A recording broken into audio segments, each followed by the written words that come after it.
I told you guys I was going to attempt to grind World Series for the first time in 2 seasons. Just doing a lot of traveling, playing BR and events and grinding moments and stuff. There were, 2 seasons went by where I just, I wasn't hard pressed on making World Series, and I didn't even grind it really. I just made videos for ranked seasons for the channel. I wasn't like really dead set on getting to 900, but this month I wanted to get there because we severely need an upgrade to the Pack Squad team. Plus I wanted to get back in a rhythm again because I knew the new reward that was coming out for the next ranked season was going to be insane because, you got all these other new games coming out. They're going to start dropping those other amazing cards that everyone's been asking for all year. Where's Chipper Jones or the signature Albert Pujols or signature Ted Williams or signature Babe Ruth? Where are all these cards at? We know you have the rights to them.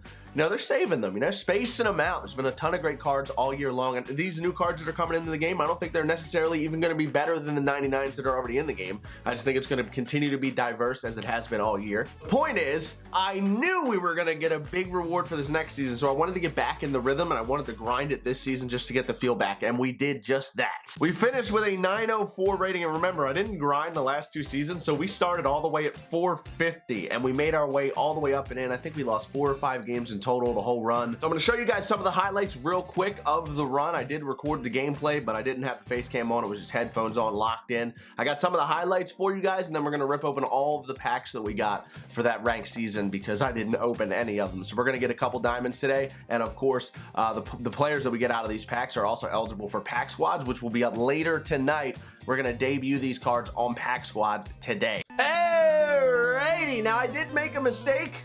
I did not change my pitching staff from the tournament that I played in the other day. So we don't have any pitchers above a 90 overall on our squad. I had a Twitch tournament on Saturday, and when I grinded this out on Monday morning, I still had that same lineup in, and there was a maximum overall on pitchers in that tournament. So we had to pitch this game with 88 Patrick Corbin. We're going against the 93 Whitey Ford. Our lineup for this run, we started out Honus Wagner, Ken Griffey Jr., Willie Mays, Lou Gehrig, Rogers Hornsby, Cody Bellinger, Jackie Robinson at third base, and Buster Posey batting 8th. Our rating coming into this one was 878, so I was assuming we're going to need 2 wins to get in. Our first opponent had a 129-61 record, and again, I didn't have my pitching staff, but we got off to a good start. First and second with 1 out for Lou Gehrig, and he rips the line. Lefty, lefty, RBI double. Later in the game now, we ended up stranding those other 2 runners, and we kept the 1-0 lead. But in the third, we send the runner to third. We had Wagner attempting to steal third. We went hit and run with Willie Mays. He slaps it down the line to give us a 2-run lead, so we double it. And then later in the inning, Hornsby comes up, and he's going to rip one out to left center field. I'm actually happy I got Hornsby back in the lineup, and I might continue to use him at second. When Alomar came out, I switched them, and I never put him back in. But Hornsby's a stud. The problem is our 3-0 lead didn't last long because we gave up a 2-run bomb to Ken Griffey Jr. in the bottom half of that same inning. And then skipping ahead into the 6th, Troy Tulowitzki with 2 outs gets a ground ball base hit back up the middle. That's going to tie the ball game. And then in the 7th, we're going to give up an RBI double deep out into the gap in right center field. So we had a 3-run lead in this game, and we end up choking it away. I didn't hit the ball well in the back half of this game at all. We scored 3 runs early, and then 4th, 5th, 6th, 7th, 8th, and 9th were all goose eggs. Not a good start to our World Series run. So we actually ended up losing this first game. GG's to my opponent. We went backwards. I'm sorry, our rating was 872, not 878. We ended up at 852 after that loss. So we've got to win 3 straight now to get in. Frank Thomas. I decided let's platoon Lou Gehrig, even though he just had an RBI double in that first game. Let's bring the righty out at Coors against Clayton Kershaw. And Frank Thomas, a card I usually struggle with. I'm one of few people. Hits a 2-run bomb early to give us the lead. But later in the game, the bottom of the 5th actually, Roberto Alomar's going to rip the gap. That's going to score 2 runs on the 2-run double. He ends up taking a 4-2 lead until in the top of the 6th, we get those runs right back. Ken Griffey Jr., lefty, lefty crime. Power swinging with Ken Griffey Jr. is the best card in the game. But we weren't done there in the 6th inning. We tied it up, and then Frank Thomas comes up, and he's going to drop one down the line. That is just fair. Get you some chalk. Had a weird animation and left, took the fielder all the way to the wall. So I was like, all right, I'm just going to keep going then, and we will score. We take the lead, and then Rogers Hornsby deep out the left center field. Absolutely crushed. It's going to one-hop the wall for an RBI double. Frank Thomas comes around to score. We are pouring it on in the 6th inning, and we were not done there. Josh Donaldson with a rip right center field gap. That's another RBI double. All kinds of extra base hits here in this inning. 3 doubles and a homer, and then in the top of the 8th, Frank Thomas. Solo shot to right. No doubt about it, we completely missed the barrel with that ball. It still got out. Maybe this is the time that we start using Frank Thomas. We take an 8-4 lead, and then in the top of the 9th, we're going to get one more insurance run off of that brand new Andrew Miller opposite field home run for Ricky Henderson coming off the bench. So we win our next game. The bounce back game was a successful W. Our Justin Verlander moves to 13-3 on the season, and that gets our rating back up to 871. So we are now 1 point below where we started. 2 straight W's will get us in, jumping into game number 3. Again, it's Verlander versus Clayton Kershaw. We've seen this matchup before, and like you saw in the last game, we got Josh Donaldson in at third over Jackie Robinson just to add some pop. It worked out in game 1 of the turnaround, or game 2, I'm sorry, but game 1 with Donaldson, it worked out. Very next game, we're going to get it started again. 2 on for Lou Gehrig, and that's a 2-run single. I don't know what I would... Listen, we're going to hit a home run here with Buster Posey in the bottom of the 4th to make it 3-0, but listen, first game, kept Lou Gehrig out there, big hit off the lefty. Second game, another lefty on the mound, I bring Frank Thomas out, he has a huge game. And then in this one, I decided to keep Lou Gehrig out there again, and he has a good game. Already has 1 2-run single in this game, and then in the bottom of the 5th, again, off the lefty, he's going to hit a deep fly ball out to left. That'll work as a sacrifice fly to stretch our lead. So I don't know if I was doing a platoon situation here. I was kind of just rolling with my gut. We've played with Lou Gehrig twice. We've played with Frank Thomas once. They have been our MVP in each game so far, and in this one, we just poured it on. Rogers Hornsby with a 2-run bomb out to right makes it 6-0, and we end up winning this one by a final score of 7-3. My opponent poured a couple on late, but it was not enough. Did not make the comeback. Gets our rating to 890 now. So we're just 1 game away from World Series. Here is the final game. We actually debuted the 98 overall Corey Kluber. It was my first time using the Corey Kluber card. So I'm just going to go ahead and show you guys a couple pitches here with Kluber. Bottom of the 2nd, Evan Longoria going to get one to drop in. For the most part, I felt really dominant with Corey Kluber. I think his final line, he had 6 innings or 7 innings even with just 2 runs given up. We're going to see the first of 2 runs given up right here. He gets a single through the hole the other way. That gives him runners on the corners, and then he's going to get a sacrifice fly out to right. So really the only... he gave up a blooper and a ground ball single this inning for the first run. So even these runs were meh, not that big of a deal. It's not like he's getting lit up. We go down 1-0 in this one, but then we're going to get 2 runs back on a Honus Wagner, no doubt, or out the left. So we go down 1, we go up 1. We bounce back with a 2-run bomb, gives us the lead early in this game, but we're going to keep going. Lou Gehrig finally has a righty, and he rips the line. Another big hit from Lou Gehrig on this run. He rips an RBI double, gives us runners on 2nd and 3rd, where we do eventually end up squandering them. We're going to skip ahead here into the top of the 6th, where Duke Schneider, absolute bomb for my guy Duke out to right center field. There was no doubt about it. Gives us a 4-1 lead.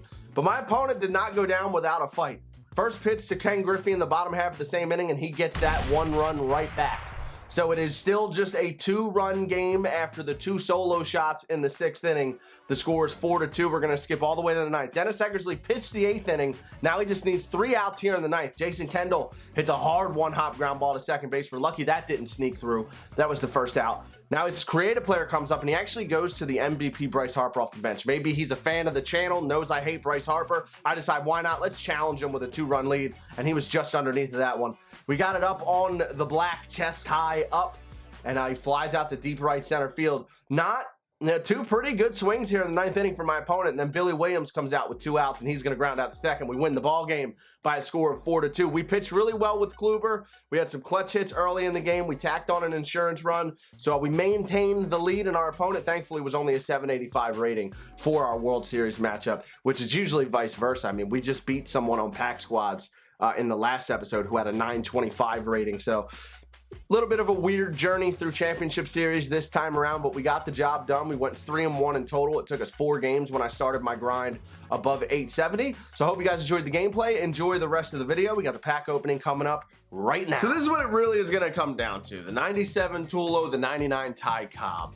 We've been talking about upgrading left field all season long. Ronald Acuna is good, but once you get up into these higher divisions, you know, the small vision, and you know, his fielding is good. They got him up to a gold. He used to be a common fielder. The arm strength is there now at 90, which is pretty good. He's serviceable out there. But, you know, we're at a point in the year where everyone's got studs, and we got to come up from a live series card, and left field is a position that's hurt us. I would say the majority of the votes on Twitter said Ty Cobb. Shortstop is also a position where we have our creative player, and even outside of that, we have a ton of other really good options. We have Francisco Lindor, we have Alex Bregman, we have Ozzie Smith. So I don't think shortstop's as important, so we're probably going to go Ty Cobb, but we are going to look at all of the stats on the cards before we really make that final decision at the pack opening. All right, let's do it. We're going to go ahead and start ripping through these packs now, make it pretty quick. We got the silver CJ Crone, and again, all these cards are eligible for pack squads. So we're going to put these guys on the list, at least the good ones that we get, of course. David Dahl, another young star. We got a gold, David Robertson. Have we pulled him? He's another. Oh, by the way, I'm going to mention this at the beginning of the video tonight for pack squads, but we have pulled Edwin Diaz before. We pulled him in the last video. That was a duplicate. Those stubs are going to get added to the bank. I was just really unsure because I forgot that we had him. We didn't like him. We took him off of the team. I completely forgot about it. So those stubs will be added. David Robertson, I'm not 100% sure if he's no, we're not going to have to check the list. We got this pennant race reward pack, and then of course there's also that pennant race choice pack, which we'll open up right now, the 1 of 4. Now, who do we want out of this group to add to the pack squad's team? Orlando Cepeda is a 93 overall hitter. 81 vision, 102, 106 against lefties, 83, 88 against righties. Or we could get a stud reliever like Blake Treinen, who throws shed sinker, fastball, cutter, and then he also has that slider. Blake Treinen, the obvious choice out of this pack because we already had Jake McGee, and honestly, I don't think it's that crucial that we get a bat because we know we're going to get another bat in the World Series pack, and we're building that stub bank up. So I think I want to get another stud relief pitcher, and I'm really thinking about putting him in over Chapman. I just haven't pitched well with that card. It's either going to be Chapman, Jake McGee. Yeah, it's either Chapman or McGee. Yeah, you guys are going to be mad at me if I get rid of Chapman. I want you guys to vote on this. I'm going to put him in for Chapman for now just because I like McGee more. But let me know what you think in the comments. Now the wild card pack, which has a gold player in it. JT Real Muto! We got 31 of those. Should have went diamond last update. He better go diamond next update. Yeah, 2,500 stubs. We already pulled him, so that's 2,500 stubs that we can add to the bank.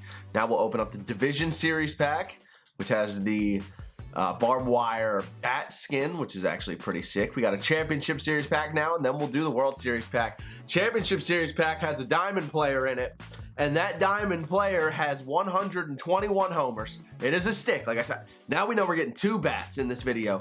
824 OPS from Houston with a 22 WAR. Is it Bregman again? Hey, that's a duplicate. George Springer, the 85 overall. The Astros have so many studs, I legitimately didn't know who it was when the stats started coming up on the screen. So that's actually $5K in the bank. I'll take that, and then I'm also going to go ahead and sell him, of course. Now, we're going to open up that Bad Boy World Series Choice Pack after we rip open the nameplate. 1 of 5 World Series Choice Pack. We have Lefty Grove, the 99 overall starting pitcher. We have Ty Cobb, the 99 overall outfielder, can play anywhere in the outfield. And this is who you guys want me to get. 98 speed, 99 stealing, 125, 125 contact, 81, 82 power, 125 vision, diamond fielder.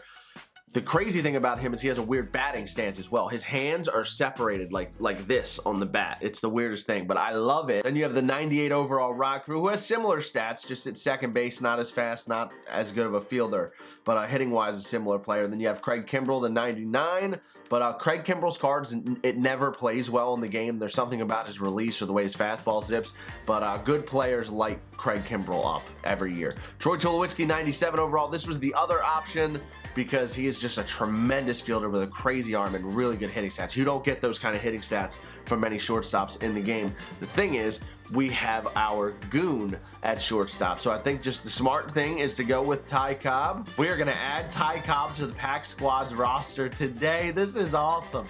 You're going to put him right in for Ronald Acuna. Ty Cobb's going to go into center field in the middle of Mookie Betts and Christian Yelich. On the infield will be Arenado, Shelfy, Ian Kinsler, Freddie Freeman, Yasmani Grandal. Lineup will go Cobb, Shelfy, Yelich, Arenado, Freeman, Grandal, Kinsler, and Betts. We're going to get Pack Squads episode 69 up tonight. We're going to talk about the bank. We're going to talk about that special pack that we still have. We're going to debut Ty Cobb in the new rank seasons where we're going to be going after the 99 overall Chipper Jones. Now, I love Nolan Arenado. He's been great for us this year. He's been a cornerstone on Pack Squads. Over 80 games played, batting .281 with 16 homers, playing tremendous defense. But this Chipper Jones card, 116, 116, 105, 93 with 112 vision.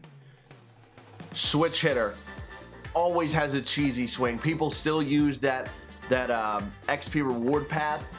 87 overall Chipper Jones, I believe, is his overall. That card still rakes. I hate facing him. This is a card that is absolutely going to destroy me, so I got to get him in my lineup to try and compensate for it. Brand new 7th inning program is going to feature Tom Seaver, Andre Dawson, and Jeff Bagwell. We'll take a look at the big pack at the end for 300 program stars. These are the 3 studs that you can get. The Tom Seaver, good per 9s, 5-pitch mix, throws 96, 24-mile-an-hour difference between the curveball and the fastball. Andre Dawson, insanity, 87 speed, diamond fielding, really good hitting stats. Actually, I'm really interested in this card. I really want to try him out. And then Jeff Bagwell at first.